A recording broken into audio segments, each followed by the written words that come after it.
Hey everyone, this is Laura Gadenik with Laura Gadenik Astrology, and I'm here to give you the astrology for the weeks of September 19th through October 2nd, 2022. So starting on Monday the 19th, we have Venus in Virgo making a trine to Uranus in Taurus. Venus is a planet about love, relationships, beauty, pleasure, things that are joyful and fun and connective. And Uranus is a planet about freedom, innovation, revolution, change. Mixing things up a bit. And so this is really a transit about innovations in love and relationships, trying something new perhaps with someone you're in a relationship with, and it going well, it being more easeful. That's because trines, which are 120 degrees between planets, trines are of the nature of Jupiter, which is a planet about abundance, faith, opportunity. And so this is a really helpful kind of easy aspect that can also just pass us by if we're not watching or taking note. But this is about innovations, not only in love and relationships, but also in art, in your aesthetic, in your style, in beauty, and what you perceive as being beautiful, or perhaps decorating your space in a different way. Pleasure, thinking about pleasure in a new way. So, Thursday the 22nd, the sun heads into Libra. So this is just kind of marking that the sun is heading into a cardinal air sign. And so cardinal is the beginning of a season. This is the beginning of fall. And air signs are about communication, other people, connections, making connections with others, building bridges. And so with the sun heading into Libra, there's going to be more of an emphasis on relationships and other people and how we can all get along, diplomacy, fairness, judgment. Libra is a sign that is represented by the scales, but what do scales do? But they weigh things. They weigh things so we can discern one thing over the other. So Libra is also a sign very much so about making decisions and making right judgments. It is also a sign about balance and finding kind of the balance between perhaps two opposing perspectives, or just balance in things in your life in general. And it's a sign about relationships. This is a relationship sign. So this, the next couple of weeks, especially with all this Venus action, Venus will be opposing Neptune and trining Pluto and conjoining with Mercury, and the sun is in Libra, which is Venus's sign. The next 2 weeks have a lot to do with relationships. And this, the sun heading into Libra is also highlighting the Libra part of your chart. So whichever house that has Libra on the cusp, this area of life is going to be more emphasized and more important over the next month or so. So that's Thursday the 22nd. Friday the 23rd, Mercury retrograde conjoins the sun at 0 degrees of Libra. This happens early in the morning on Friday, like around midnight. And whenever Mercury conjoins the sun, this means that Mercury is coming together with the sun in the sky. And this is about insight. This is about gaining new information or a new awareness around what this Mercury retrograde cycle has been about for you. Once again, this will be determined by where 0 degrees of Libra is in your personal birth chart. But also, once again, Libra being a sign about relationships, how we all get along, contracts that we're in, agreements that we are in with other people, whether that be a relationship like a romantic one, or a business partner relationship, or a friendship, or a work relationship. Libra is about contracts and agreements. And so this Mercury conjoining the sun, which is called a cazimi, is going to probably have something about that, some insights or new information around the contracts and agreements that you're in, and the boundaries that you have with others, and or the ones that you don't have that you maybe want to establish. So new awareness around relationships, or also a decision you have to make, a judgment. Remember, Libra being the sign of the scales, making a judgment, or something to do with art and beauty and aesthetic and pleasure. There can be new insights around those topics as well. Later on Friday the 23rd, Mercury retrograde heads back into Virgo. This is a sign where Mercury functions very well. It's exalted, it's indignity again, which basically means that Mercury is at home. Mercury is in a sign that he or she or they can function optimally in. So, things like getting organized, sifting and sorting through things, whether it's actual things like in your house or at your job or in your mind, or with your time. It's a good time to sift and sort, especially because Mercury is still retrograde. So there's still this process of reflecting and reviewing upon something and rethinking something. So this is a really good time to go through things wherever Virgo might be in your chart and sift and sort and get rid of it,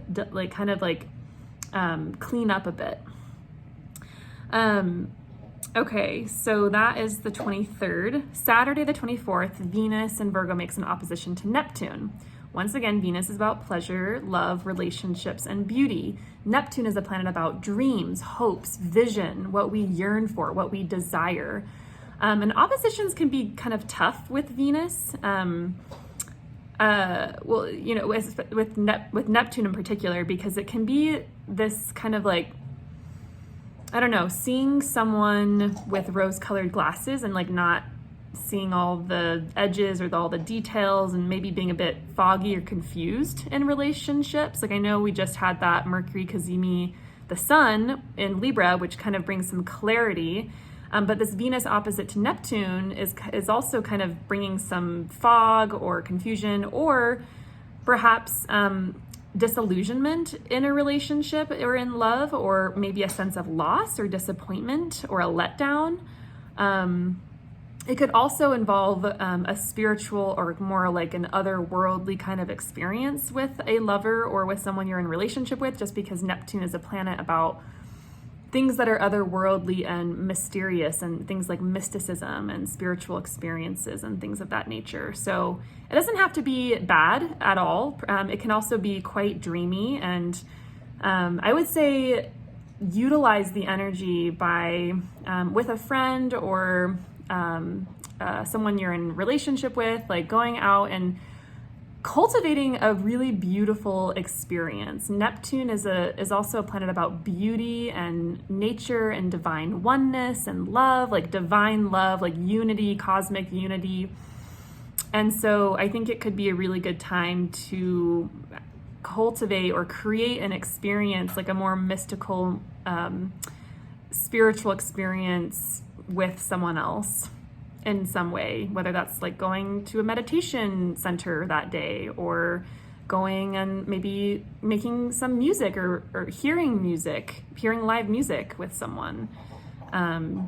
So or taking a bubble bath with someone. Neptune is also a planet about the ocean.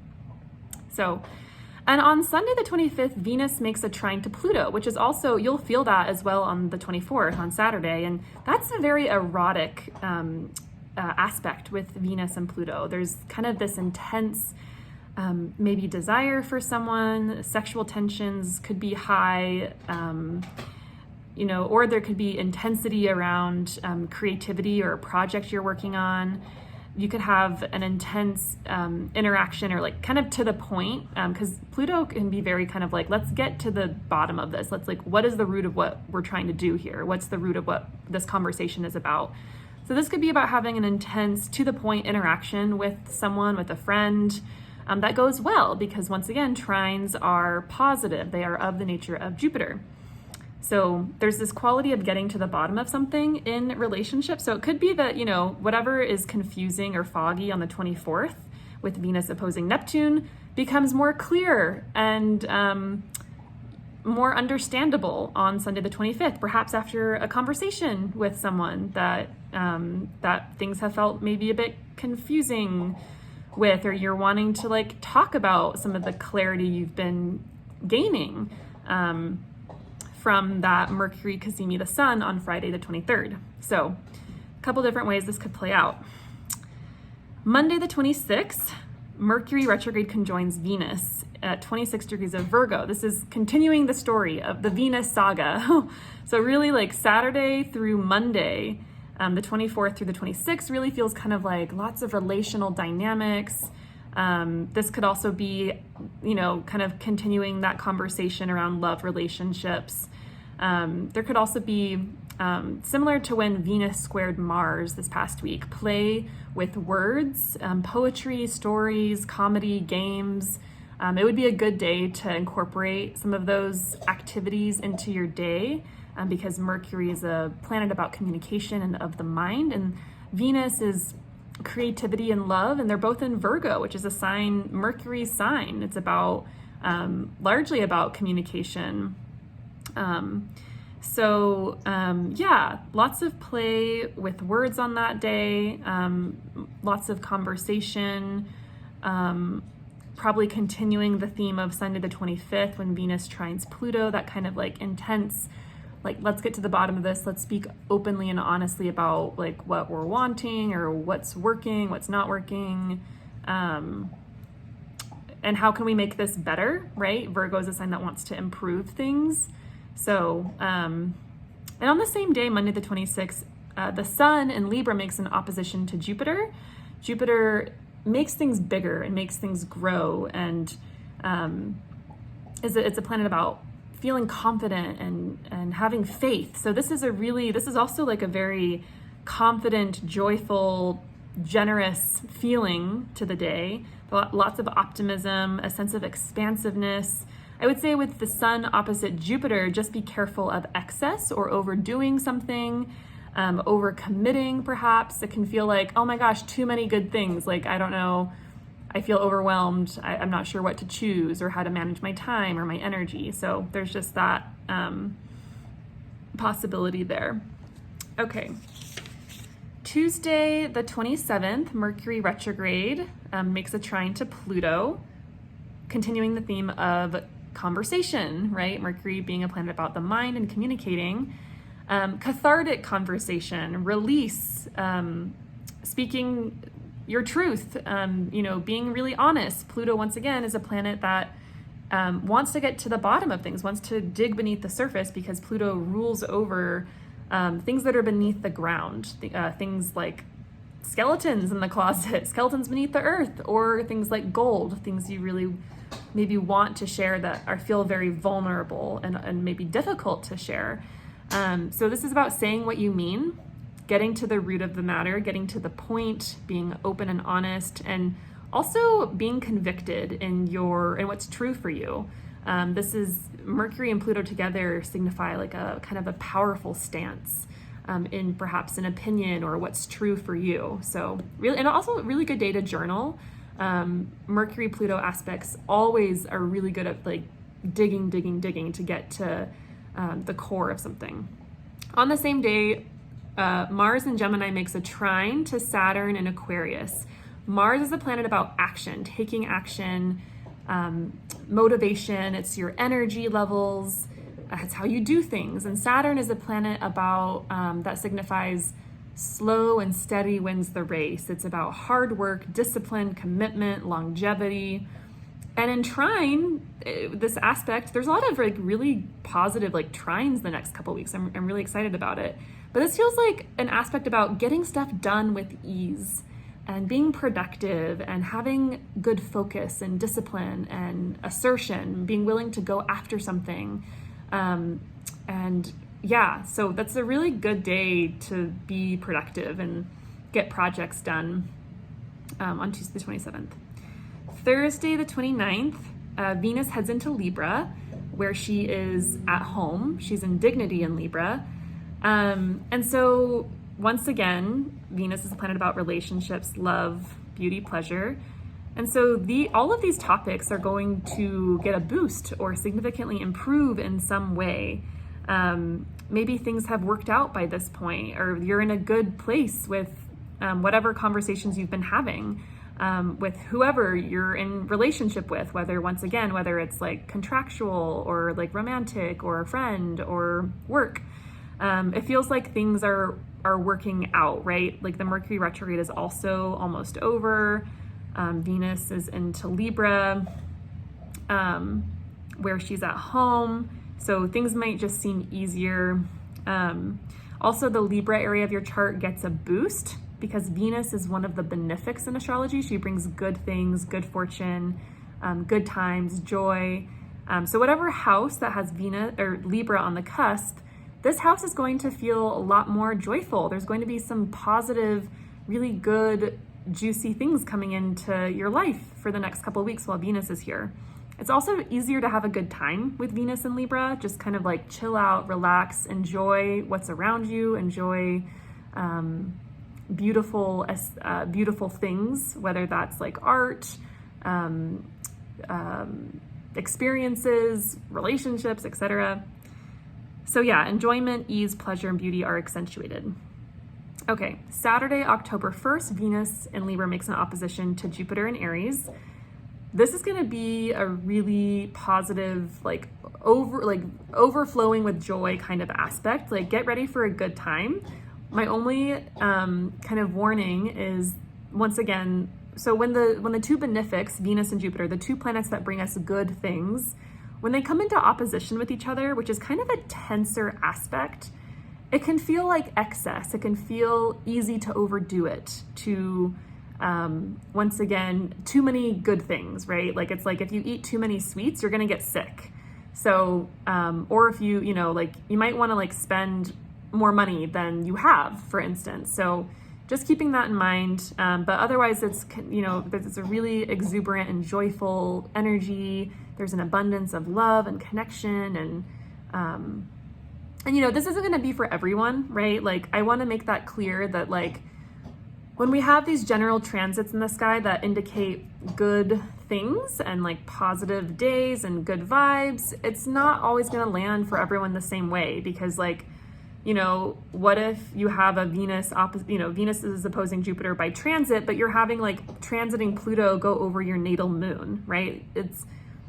You have to look at the bigger picture, and there are other cycles going on simultaneously for you personally that are going to impact how this feels for you. So I just want to put that in there. Okay, so the final aspect, Sunday, October 2nd, Mercury stations direct. This happens at 24 degrees of Virgo, and Mercury was first here back on August 21st. So thinking back to that date, what are we revisiting? What are you revisiting from that time that you might have more information on now, that you might want to add to, or that you might have to do over again, or want to do over again? It's kind of like getting a second chance. And so when Mercury stations direct on October 2nd, it starts moving forwards again through the same territory that Mercury just traveled through twice. This is the redoing part. So starting on October 2nd, we're going to be redoing and going back over and kind of doing again what we've just been through since August 21st, particularly in the part of your chart that contains 24 degrees of Virgo to about 8 degrees of Libra. So that's the area of the chart that you'll be kind of redoing and making new decisions about. So thinking about what you've been doing or contemplating since August 21st. So that is the astrology for the next couple weeks. I think I forgot to mention the new moon. I always forget the new moon. Okay, Sunday the 25th, there is a new moon at 2 degrees of Libra. I don't have too much to say about this other than new moons are times to plant seeds. Times to plant seeds of intention and what you're wanting the lunation cycle to be like for you. What are you wanting to plant and grow? And it could be helpful to look at where 2 degrees of Libra is in your personal birth chart and what house that is, and kind of thinking about those topics. That might be maybe too much information, but also new moons are they're kind of more internal time periods of not too much activity, right? Because the moon is being hidden. There's no light in the sky. And the moon very much so represents the mood of the day, or the energy of the energy of people on Earth. And so when we have a new moon and the moon's light is hidden, or it's just dark, right? It's dark outside. We might want to be more hidden or dark, or go kind of more internal. So it's just something to keep in mind. So if you're curious about these aspects, there's a lot of them over the next couple of weeks, and a lot of really good aspects. It's going to be, I think, a really nice couple of weeks. But if you're curious about how this shows up for you personally in your personal birth chart, please reach out. I am open for consultations. I'm a little busy right now with grad school, but I've been doing readings on the weekends. So reach out and yeah. Otherwise, I hope you have a wonderful next 2 weeks, and I'll be back in a few weeks with the next astrological update. Bye.